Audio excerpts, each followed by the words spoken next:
I'm announcing that our proposal for this levy will be a $970 million housing levy. Well, that's Mayor Bruce Harrell announcing his plan to triple the Seattle housing levy back at the end of March. Well, now it's crunch time on the Seattle City Council as they craft this measure for a public vote. A big public hearing happening this week. Are they still going to hear cheers at the end of this process when the smoke clears? We'll have to see. Also, some big questions about where the newfound revenue of the capital gains tax should be going, and a major hearing this week on the future of the consent decree hanging over the Seattle Police Department. Well, it's Seattle News, Views, and Brews, folks, and we're going to have some answers to these questions this week. Your Coffee Break Political Podcast here with you. I'm Brian Callanan. I'm a host on Seattle Channel. The views expressed here are my own. And I'm here once again with my co-host, David Croman, reporting for the Seattle Times. And David, just when you think the Mariners are on a roll, the Yankees come to town and lay waste to T-Mobile Park. What bothers me the most is just the amount of New York fans who come out of the woodwork and show up at these games. Where are they for the other 150 games of the season in Seattle? Yeah, where are these people? Yeah, I don't know. I guess a lot of people have moved out here from New York or they travel. I mean, I think Seattle is a nice place to visit in the summer anyway. So I think people, figure, hey, let's take a trip and base it around the Yankees or whatever. I don't know. Yeah. Something cheap about being a Yankees fan. I'm right with you, man. That's the exact word. You haven't suffered enough until you've been a Mariners fan. That's for sure. Well, David, thank you as always for joining me here. Thanks also to our patrons. Thanks to our background noise sponsor, City Grind Espresso on the first floor of City Hall.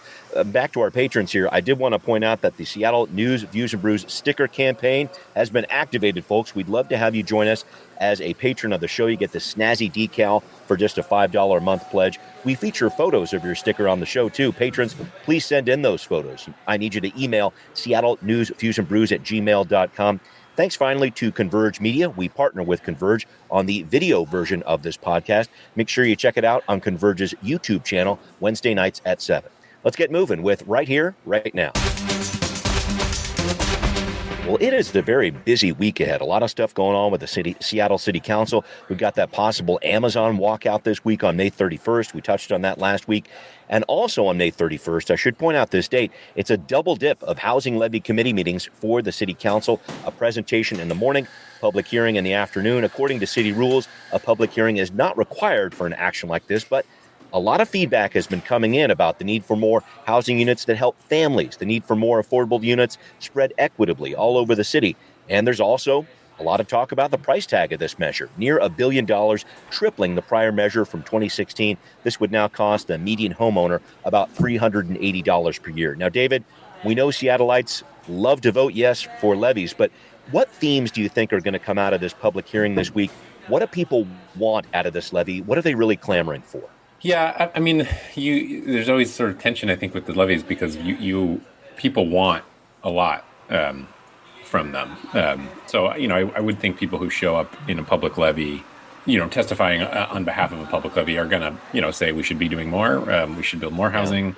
There's always a tension of, the public feedback tends to be that people want as much as possible. We saw that with the Move Seattle levy. And like with the Move Seattle levy, there's some risk in that because you try and cram as much as you can into it because you keep hearing from people that they want more, but then you actually have to deliver it and execute on it. And the Move Seattle levy has had some issues with that. Not to mention you have to get it past voters. So, early in this stage, I would expect that probably, like I said, it's going to be all more. It's just whether, how much the city council or the city takes that into account. Yeah, it's this, the peanut buttering verb always comes to mind for me. How are you going to spread this in certain ways such that you're handling all these different pieces here, from trying to make sure that there's good transitional housing for people who are homeless, trying to make sure that there are child cares at these different facilities. I mean, there's a lot of amendments rolling around here. And just kind of touching on what you said there, David, what always gets to me about this discussion is how difficult it is to keep up with demand, because we've heard from the Office of Housing, they're saying we need 112,000 units here by 2044, including about 71,000 for people who make less than 80% of our area median income. So the levy, as it turns out, it's not going to build all that. It's going to build 3,000 That's an increase over last levy. And the levy, this last one from 2016 to now, performed very well and exceeded its goals in terms of what the city promised. But this housing levy still provides a fraction of what Seattle needs. Then you throw inflation into the mix, and unfortunately, tripling the levy does not mean tripling the amount of housing we're going to see out of this. And I know it's not fair to lay all the woes of housing at the feet of the housing levy here, but I guess what goes through your mind, David, when you consider those numbers? We need 112,000 units, but this is a levy that's going to provide maybe 3,000. Some thoughts about that? Yeah, I mean, I think that's why you hear, even from, the most devout socialists, that there is a market aspect to the housing crisis that I think, except for only, maybe Shama Sawant and some of the most devoted kind of Trotskyite socialists, I think there's an acknowledgement that the government really is not going to produce enough that's necessary to actually solve the housing crisis. And that's why, in the legislature, and we saw those moves towards loosening restrictions on single family zoning, because that does create affordable housing, and it does so, in a slightly more roundabout way sometimes, but and it does so in a way that doesn't require huge amounts of taxpayer money. Tends to be a little faster. So, I think that housing levy is a great example of the benefit, for sure, of public housing or government subsidized housing, and also its limitations, which is that in order to build the amount of housing that would really be necessary for this region, we're looking at billions and billions of dollars, and I'm with space that is probably not there, or at least would be slow to find, and not enough financiers and developers. So it's just shows the limits of tackling the affordable housing crisis from a purely kind of government subsidized angle. Right. And I mean, there are other programs happening too. We've talked about social housing, which is starting to come online this summer. We'll see where that goes. I know there's a group now, that leadership group, that's starting to discuss exactly where these investments need to go with social housing and when that comes online. But I guess what I'm seeing here too, David, is there are a number of different answers that have to happen. It can't be just the housing levy. It can't be just social housing. And it can't be just the market either, because when the market takes over too much, then we don't have these solutions that are in place necessarily for people who are making less income. So it does feel like a balance to me, I guess, between those market forces and the government trying to push back and get these lower income units where they can. Yeah, I think that's right.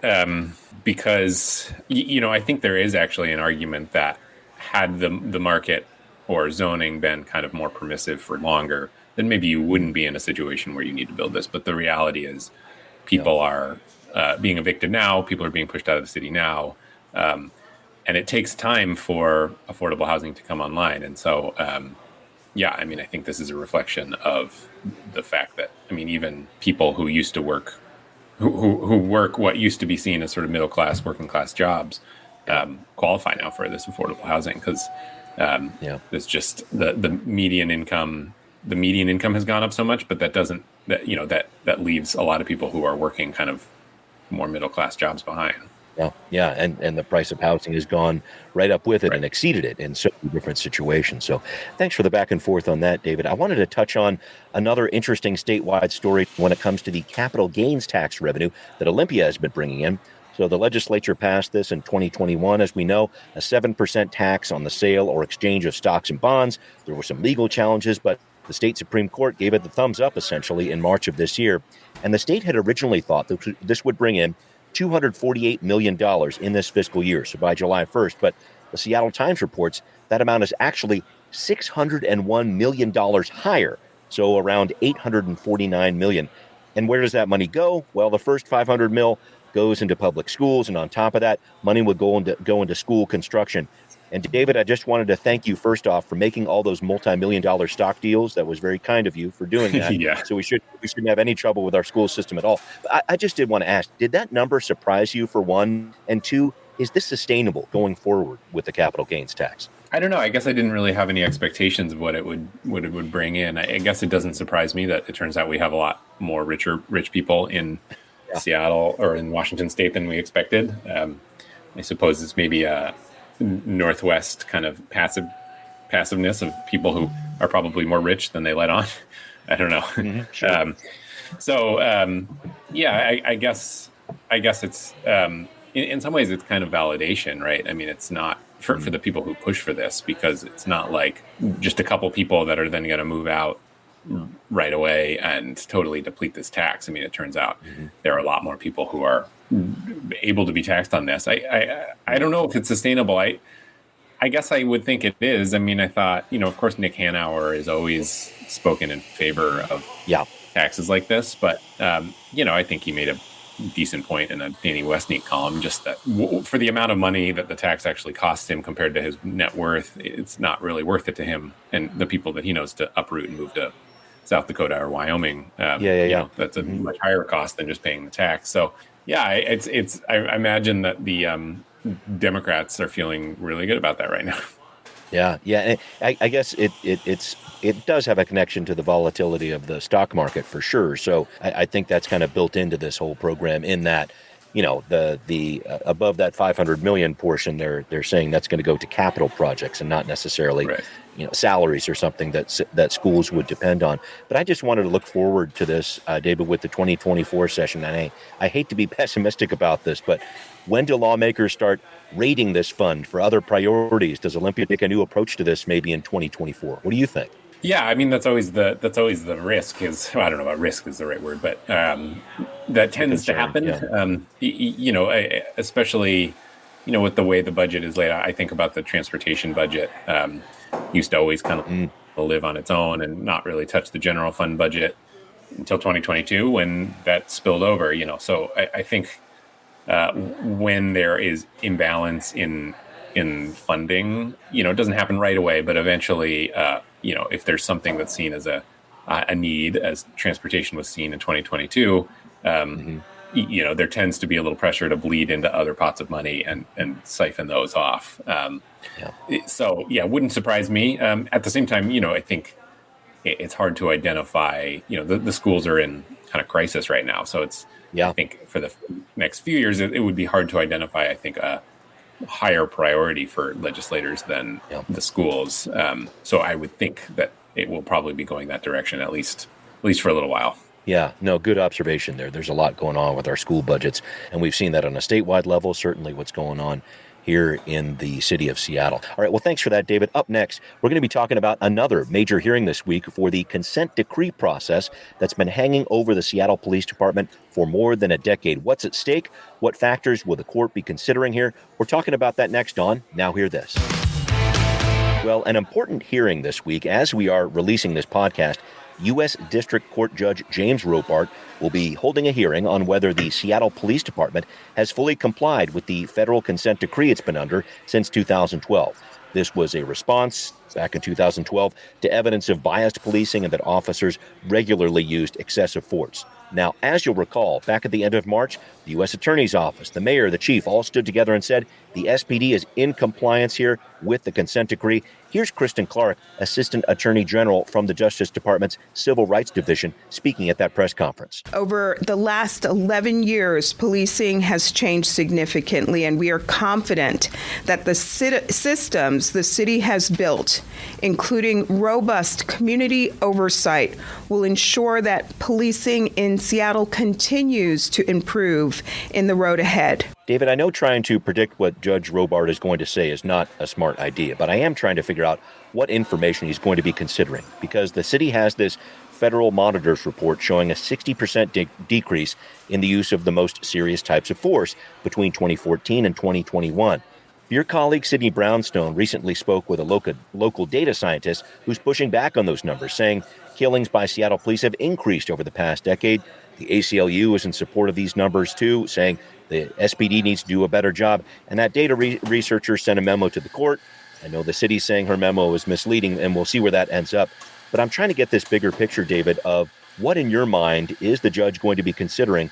What goes into this decision? I mean, you're right that it's you can never kind of read his mind in advance. I guess I don't know entirely what is different right now than was the case in a couple years ago, when pretty much the same question came to him. The city has argued now for years, actually, that they should be done with the consent decree.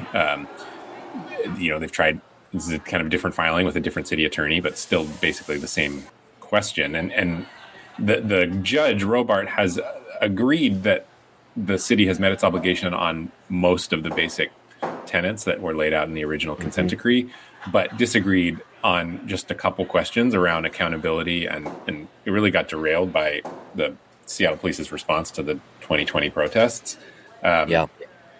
So, I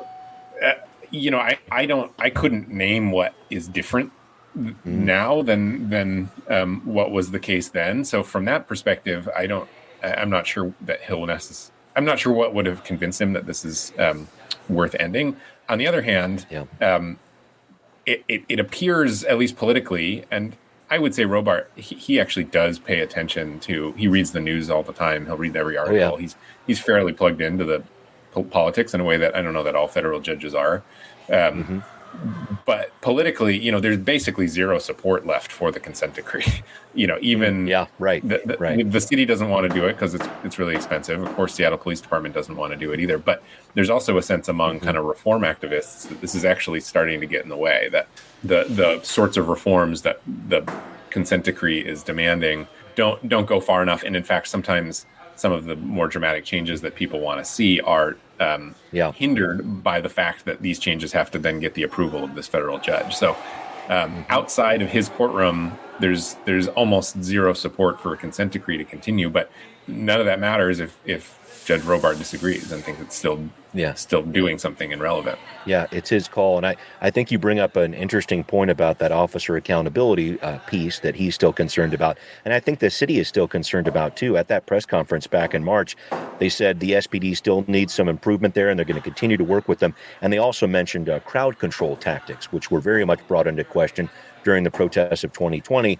The big issue there is there's got to be another big crowd and a huge protest to really test out how the tactics have changed and what they're going to be like in the future. So I just worry about, or I guess I'm concerned about, the SPD. It's been under a consent decree for so long, it's almost hard to picture it. But what does that post-consent decree department look like, the oversight of it, et cetera? What do you think?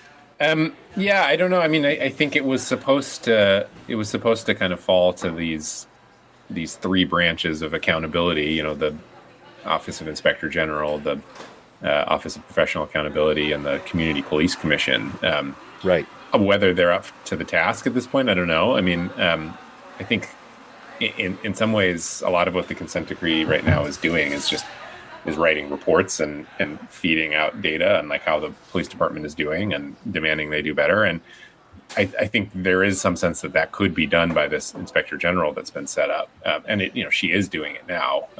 The thing that's really fascinating to me that I don't see getting sorted out, but the Robart seems to want to sort out in a way that I don't understand entirely, is just around arbitration, which is the kind of big elephant in the room, that if you fire an officer, they can appeal their hearing to an arbitrator. And almost always, at the very least, that the discipline they are given is reduced and sometimes totally reversed. But the problem is none of that is under the purview of the consent decree. That was never part of the original dispute or lawsuit. And so it's interesting, and I think confounding to some people in the city that, I think Robart's heart is in the right place, that he wants to fix this stuff because that is a real problem, but it's unclear what it would take for him to actually be able to do that, short of bringing the union into this lawsuit, in which case you're looking at another 10 years of this thing. So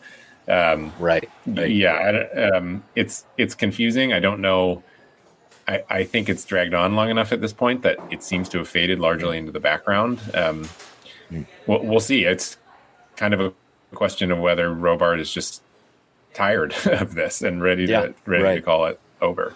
Yeah, the arbitration piece is so interesting here, Dave, because I think back to 2017, 2018, when the city of Seattle passed a number of officer accountability. The police reform bill, essentially, they passed at that point was lauded as something that was a nationwide success, something along those lines. But lo and behold, after that, there were some negotiations that went on with the Police Officers Guild, again, trying to make sure that they had rights of their members at first and foremost there. And a lot of those accountability measures were were basically bargained away. And so I think that's what the judge is trying to prevent here in the future. Can he do that? That arbitration is happening right now with the city, and it's going to be going on throughout this year because we're just at about the 2.5-year mark with police not having a contract, the Police Officers Guild. So yeah, I'm really interested to see how that plays out too, and if that arbitration piece can be a piece of this, because that's a real challenge, a huge challenge. Let me move on to another interesting benchmark this week. June 1st is the deadline for people to opt out of Washington Cares. This is the payroll tax that goes towards long-term care in our state. There's a lot of pushback on this last year, so the state delayed the implementation of this, changed the program also so that people who work out of state, people on temporary visas could opt out. The Times reports about 10,000 people have done that so far. And that deadline for all the other workers out there to opt out because they already have private long-term insurance, well, that passed at the end of 2022, and about 500,000 people did that. And David, I know this is a little bit of a back page headline, but this went really big that last year. And I'm wondering, are we going to keep seeing this pushback? Will there be some sticker shock when the paychecks come out later this summer? We're talking about maybe $24 a month for someone making $50,000 a year. What do you think comes out of this? Yeah, there is going to continue to be pushback. I mean, the Republicans in the state hate it. They would love to see it killed completely. Or I think there is going to be, they've said. Keep going. Yeah. Yeah, I think it is going to be a bit of a sticker shock to some folks. You know, there's also the flip side of we have an aging population and basically no long-term care plans. And so there is a sense that there's a need, but the real tension is this is going to cost a lot of money to do. Some people some people are going to have to pay for it who may never actually take advantage of it. That's always a tough pill to swallow. And this is, I think it's $36,000 a year is the number. And when you're talking about long-term care, that's not actually that much. You run through that pretty quickly. And so I guess the real tension here is whether the juice is worth the squeeze. I think of it in the same way, because when this was brought up a couple of years ago, it's the first state program of its kind to provide long-term care in the U.S. It's important to point that out. And this is a massive cost for families out there. And as you say, a lot more than $36,500, which the state says it's going to provide. And I guess that's kind of where I'm looking going forward here. How and when will we know if this measure is a success? This is going to play out in the years ahead, but I know those costs for care are going to continue to rise.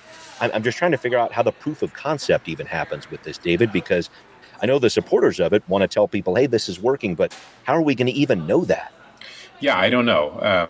Because a lot of this care is, private and out of pocket. Right. That people are paying for now. So I would think even tracking, insurance payments would be difficult or impossible. So yeah, I don't know the answer to that. Yeah, I always like to give you some stumpers here, David. So it's, I guess, a rhetorical question as much as anything else. Thank you for engaging on that one. But I did want to talk about something else coming up here. A beautiful new Seattle waterfront with cruise ships and bicycles, a discussion about how different modes of transportation are getting along or maybe not getting along so well. That's next on Transportation Talk.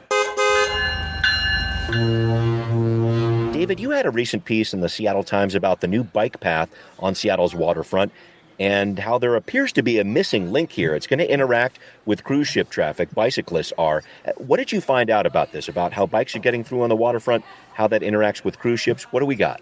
Yeah, it's interesting, and I think it's relevant because the waterfront is starting. The new waterfront, massively expensive, $750 million, is starting to take shape. Part of that is this bike lane, this 2-lane bike lane on the west side, so along the water, that connects to basically all the way out to Alki. And it's, as a biker, it seems like it's going to go really well. And then to the north, you've got the Olympic Sculpture Park, and below that, the Elliott Bay Trail, which is, I think, the city's second most popular bike lane behind Burke-Gilman.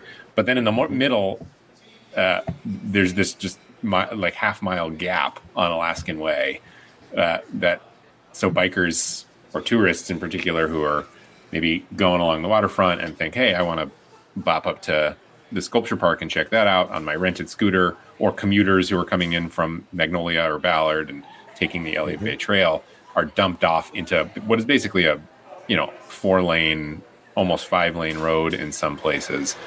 So there's broad agreement that there ought to be some kind of connection there. The issue, though, is the city and the Port of Seattle have just not been able to agree on a design, and namely because of Pier 66, really, where people load onto cruise ships. That is kind of vexing how you get a bike lane through that area on, the 100 or so days a year that there are people loading onto those boats. And if you have ever been down there at a time when the cruise ship is in dock, it's mayhem. There's buses and trucks and forklifts and hundreds of people. And so kind of figuring out how you work around that has proven to be difficult. And as a result, there's a pretty good chance that the downtown waterfront is going to open before there's a connection there. And the fear is that then you're going to have this kind of mass of people riding pretty unsafely in an area that has not been developed well for bikers and scooters. Yeah, and you brought up, too, just the comparison with the Burke-Gilman Trail and the missing link that's existed there for so long. There's a lot of acrimony around that with the industrial neighborhood and cyclists, et cetera. Do you sense that same amount of acrimony or pushback or, I don't know, fighting between the different forces at work here on the waterfront? No, I don't. And that's not to say it couldn't get there. I think the difference is in Ballard, the industry basically doesn't want a bike lane anywhere near them. So they have been fighting its very existence. The port has agreed to, in principle, a bike lane going through there, and they are not fighting the city on it. The problem is just in some ways really an engineering one, which is how do you make a bike lane? Because it's really important to bicyclists that for the most part, the bike lane continues on the west side of Alaskan Way along the water, because the argument is if you try and move it too far, people are just going to ignore it and ride on the west side anyway, and then that creates an unsafe situation. But then it becomes an engineering problem of how do you mostly have a west side bike lane, but when there is a cruise ship in dock, kind of jog people somewhere else. Again, this is in some ways it's not really a philosophical disagreement at this point. It's just an engineering one of how do you actually build something like that. And there's not a lot of great parallels of protected bike lanes that are also movable. Yeah, that's a big one. We'll see what pans out there. Thank you for that, David. We do need to wrap up here. And David, I noticed you had a recent trip to Portland. Your Twitter travels shown there. Do you ever notice things about that city that say to you, yeah, they do transportation better than Seattle does? I know I always look at these different things too in terms of how different cities do it. What'd you notice on your trip to Portland? Well, I lived in Portland for a little while, and the thing that stands out to me about Portland is it's much easier to ride a bicycle through Portland. You can be if you're riding your bike in Seattle, you kind of have to be an extreme bicyclist. In Portland, it's much more friendly to, partially because it's flatter, but it's just much more friendly to casual bike riders. Portland is also just such a restaurant and bar town. It's it totally revolves around eating and drinking. And so I think that means it's more willing to do things like shut down streets to cars so that people can sit outside on car streets. And, just walking around Portland, you see that in a way that you don't in Seattle, which is certain streets that have just been in some ways permanently dedicated to people sitting outside and eating and drinking at tables and no longer dedicated just to cars. And that's something that people have asked for in Seattle and has largely, there were some temporary versions of that, but the ones in Portland at this point are looking fairly permanent. So that has not happened in Seattle. Interesting. Well, as Teddy Roosevelt once said, comparison is the thief of joy, but sometimes you really do need to look to our neighbor in the South. So thank you for that, David. Interesting stuff going on for sure. Thank you to you, and thanks to everybody listening to Seattle News, Views, and Brews, where you can always find out what's going on in local politics. The podcast here is on Apple, Spotify, wherever you like to listen. And please find Seattle News, Views, and Brews on Patreon. Show your support. Thanks also for watching on Converge Media 2. We'll see you next time. Seattle News, Views, and Brews is an independent production of Callanan Media Services. Copyright 2023.